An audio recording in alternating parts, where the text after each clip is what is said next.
नमस्कार। मैं डॉक्टर नीलाव फिर एक नए टॉपिक के साथ आपके सामने हाजिर हुआ हूँ। आज का टॉपिक है टेनिस एल्बो। टेनिस एल्बो में ये जो एल्बो जॉइंट है, इसमें बाहर के हिस्से पे जो एक प्रोमिनेंट सा बोन है, यहाँ पे इस हड्डी में पेन आनी शुरू होती है। इसका कारण क्या होता है? किसी भी वजह से यहाँ पे जो मसल्स अटैच होते हैं, यहाँ पे 5 मसल्स अटैच होते हैं जो रिस्ट को ऊपर की तरफ करते हैं और उंगलियों को सीधी करते हैं। उनमें वियर एंड टियर आ जाता है या पार्शियल टियर होता है, तब ये पेन आना शुरू होता है। आखिर ये होता क्यों है? जब कभी अचानक जर्क लग जाए तब ये मसल में टियर आ सकता है। जैसे कि जो रैकेट गेम्स खेलते हैं, बैडमिंटन हो गया, लॉन टेनिस हो गया, टेबल टेनिस हो गया, कोई भी रैकेट गेम्स, उसमें जब बैक हैंड शॉट मारते हैं तो कई बार बॉल ज़्यादा तेज़ी से आ जाती है, जिसकी वजह से ये हाथ में जर्क आ जाता है और ये मसल में टियर हो जाता है। या कोई काम जिसमें आपको हाथ को कंटिन्यूअसली यूज़ करना हो, या तो रोटेशन ट्विस्ट करने का काम हो या इसको बार बार ऊपर नीचे करना हो, ये जब आप काम करते हैं तो उसकी वजह से भी रिपीटेटिवली यूज़ करने से वियर एंड टियर आ जाता है। जैसे कोई पेंटर है या कारपेंटर है या प्लम्बर है या जो कुकिंग का काम करते हैं या ब्यूचर है, ये 4-5 प्रोफेशन है जिसमें ये बहुत ही कॉमन पाया जाता है, इवन इलेक्ट्रिशियंस में। यहाँ पे 5 मसल्स अटैच होते हैं, जिसमें सबसे कॉमनली ईसीआरपी कहा जाता है, एक्सटेंसर कार्पाई रेडियलिस ब्रीविस, जो यहाँ अटैच होता है। और उसका काम होता है कि जब हाथ को आप स्ट्रेट रखें तो इसको रिस्ट को स्टेबल करें ऊपर की तरफ उठा के। इस मसल में टियर आता है। इसके अलावा भी कई और कारण होते हैं जिसकी वजह से दर्द होता है। जैसे मान लीजिए बोन की वीकनेस हो गई किसी भी वजह से, और चूंकि हम काम कर रहे हैं जिसमें लगातार इस पर प्रेशर आ रहा है, तब यहाँ पे पेन आना शुरू होता है। नर्व होता है जो यहाँ पे आके आगे की तरफ आता है, उसे रेडियल टनल सिंड्रोम भी कहा जाता है। अगर वो कहीं किसी वजह से इंट्रैप्ट हो जाता है तब भी पेन आना शुरू हो जाता है। बर्साइटिस हो यहाँ पे तब भी पेन आना शुरू हो जाता है। तो कई कारण होते हैं। इसमें क्या सिम्टम होते हैं? पहले तो कई बार होता क्या है कि हल्का हल्का मीठा दर्द शुरू होता है और वक्त के साथ साथ ये दर्द तेज होता जाता है।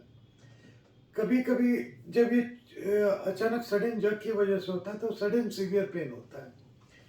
बाद में कई बार ये दर्द इतना ज़्यादा हो जाता है कि रात में आप जैसे ही सोने जाते हैं ये पेन आपको उठा देता है, आप सो नहीं पाते। सीवियर, स्पेशली जब आप कुछ सामान उठाने की कोशिश करें या कोई चीज़ आप जैसे चाबी से ताला खोलने की कोशिश करें तो ये करना बहुत ही मुश्किल हो जाता है, दर्द होना शुरू हो जाता है। या किसी बॉटल का ढक्कन खोलने की कोशिश करें, काफ़ी ज़्यादा दर्द आना शुरू हो जाता है। इससे हम जानते कैसे हैं कि ये टेनिस एल्बो है या किसी और कॉज से पेन हो रहा है? बहुत सिंपल सा टेस्ट होता है। इससे आप एल्बो को बिल्कुल स्ट्रेट कर लीजिए। एल्बो को जब स्ट्रेट कर लिया तो उसके बाद रिस्ट को ऊपर की तरफ चाहिए, ये रिस्ट करके उंगलियां सीधी कर लीजिए। जब उंगली सीधी हो गई अब इस रिस्ट को नीचे की तरफ कीजिए। जब ये मूवमेंट आप कर रहे हैं और यहाँ पे ये सीधी, ये बिल्कुल सीधा है और यहाँ पे पेन आना शुरू होता है, तो ये टेनिस एल्बो है। अगर ये टेस्ट निगेटिव है तो कई और कारण होते हैं जिसको जो ब्लड टेस्ट या बाकी इन्वेस्टिगेशन से पता चलता है। इसके इन्वेस्टिगेशंस क्या क्या होते हैं? सबसे पहले तो एक्सरे करवाते हैं। फिर जो रूटीन ब्लड टेस्ट होते हैं जो मैं हमेशा जिक्र करता हूँ कि ब्लड शुगर हो गया, यूरिक एसिड हो गया, calcium, thyroid, vitamin D, vitamin B12, ये सारा हम चेक करवा के देखते हैं कि कहीं कोई कमी तो नहीं है जिसकी वजह से हड्डी कमज़ोर हो। अगर ये सारा कर लिया, हमने ट्रीटमेंट भी दे लिया, आराम नहीं आता है, तब फिर MRI करवा के देखते हैं कि एक्चुअल क्या रीज़न है। इसका ट्रीटमेंट क्या है? नॉर्मली इसका ट्रीटमेंट कंजर्वेटिव होता है। दवाइयाँ देते हैं, NSAID हम करते हैं, non steroidal anti inflammatory drugs, वो दिया जाता है। इसके अलावा यहाँ पे आप आइस पैक लगा सकते हैं या हॉट पैक लगा सकते हैं, जो भी आपको रिलीफ दे रहा हो। यहाँ पे टेनिस एल्बो बैंड बांधा जाता है कि इस पे यहाँ पे प्रेशर ना आए। और साथ में फिजियोथेरेपी। फिजियोथेरेपी यूजुअली वही हम लेते हैं जो डीप हीट दे, जैसे अल्ट्रासाउंड हो गया या शॉर्ट वेव हो गया, जो डीप हीट देता है वो आराम देता है। लेज़र काफ़ी इफेक्टिव होता है। तो 90% केसेस में इसी से पेशेंट धीरे-धीरे ठीक हो जाते हैं। जब आप मेडिसिन देते हैं, सिकाई करते हैं, फिज़ियोथेरेपी देते हैं, मूवमेंट रेस्ट्रिक्ट कर देते हैं, जिस मूवमेंट से पेन होना शुरू हुआ है, वो काम हम मना कर देते हैं कि भाई कुछ दिनों के लिए इसे छोड़ दें। अगर इन सब चीज़ों से भी आराम नहीं आता है, तब फिर यहाँ पे इंजेक्शन लगाया जाता है, लोकल स्टेरॉइड का इंजेक्शन देते हैं। कई बार इन्फ्लेमेशन वो कम कर देता है, जिसकी वजह से ये दर्द ठीक हो जाता है।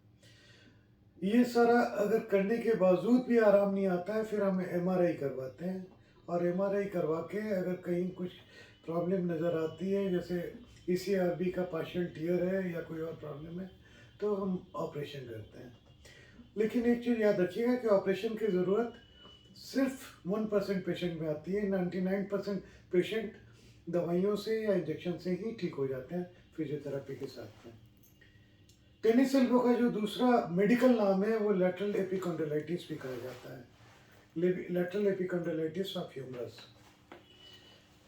कोई बड़ी बीमारी नहीं है, यूजुअली ठीक हो जाता है, सिर्फ नैगिंग पेन देता है।